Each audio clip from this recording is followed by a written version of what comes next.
Hello, Catmates!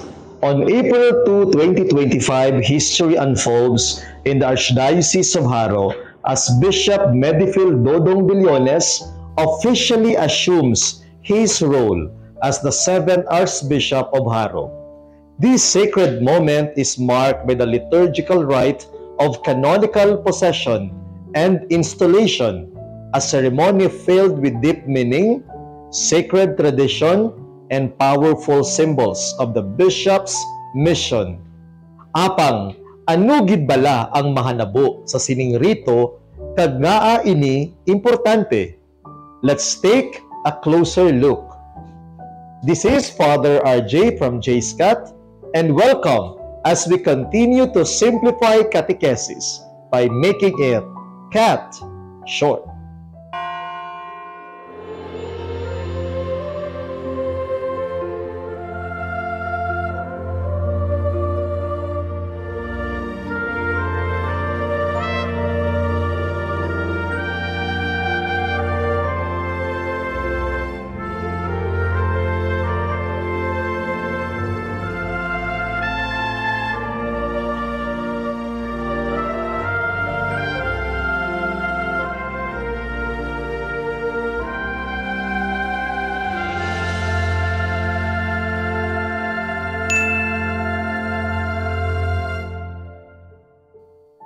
Karon, ano naman ang mga importante nga mahanabo kag mga simbolo nga makit-an sa rito sang canonical possession?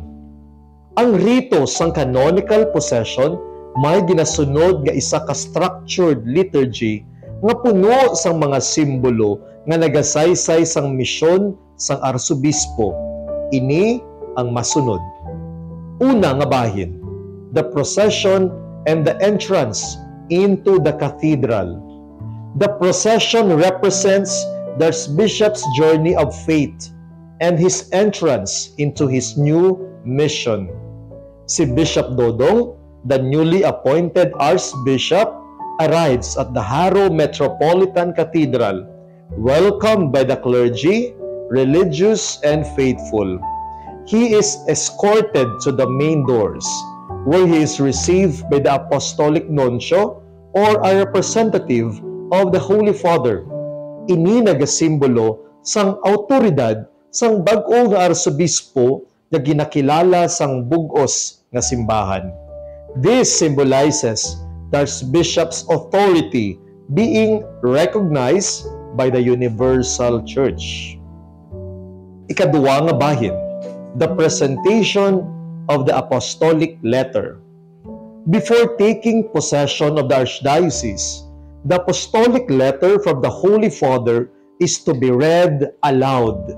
Ini nagapahayag sang opisyal nga pagkilala sang pagpili sang Santo Papa kay Archbishop Dodong sa Metropolitan See sang Haro.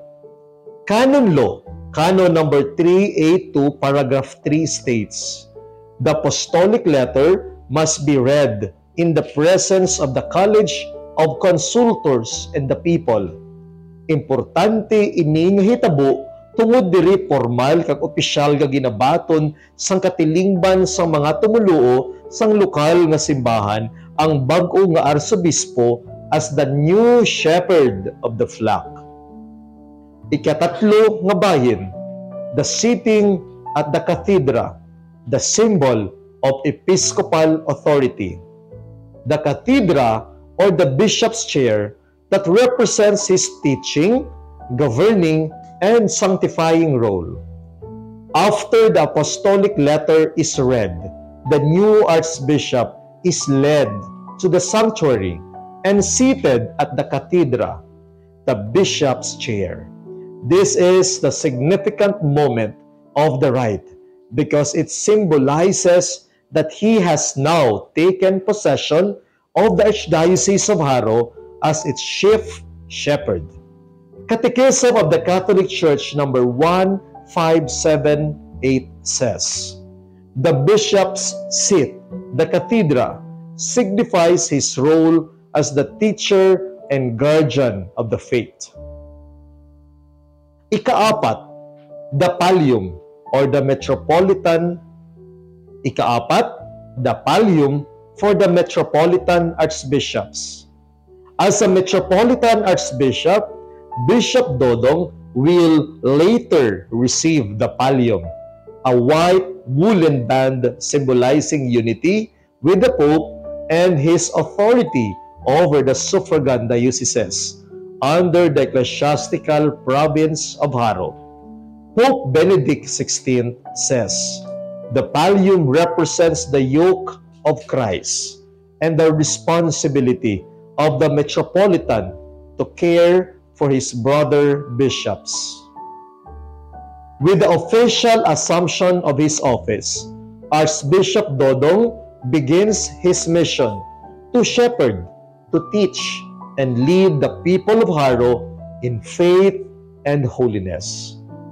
According to the first letter of St. Peter, chapter 5, verse 2, "Tend the flock of God that is in your church, not by constraint but willingly, as God would have you do it."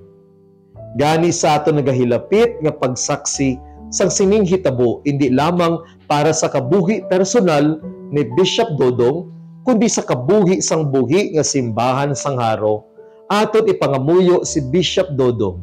May he be a good and faithful shepherd, following the example of Christ, the good shepherd. May his leadership bring renewal, hope, and deepened faith to the Archdiocese of Haro.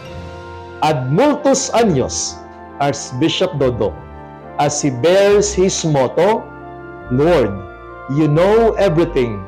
You know that I love you." John chapter 21, verse 17. And this is Father RJ of J. Scott, and together as one local church of Haro, we welcome Bishop Dodong.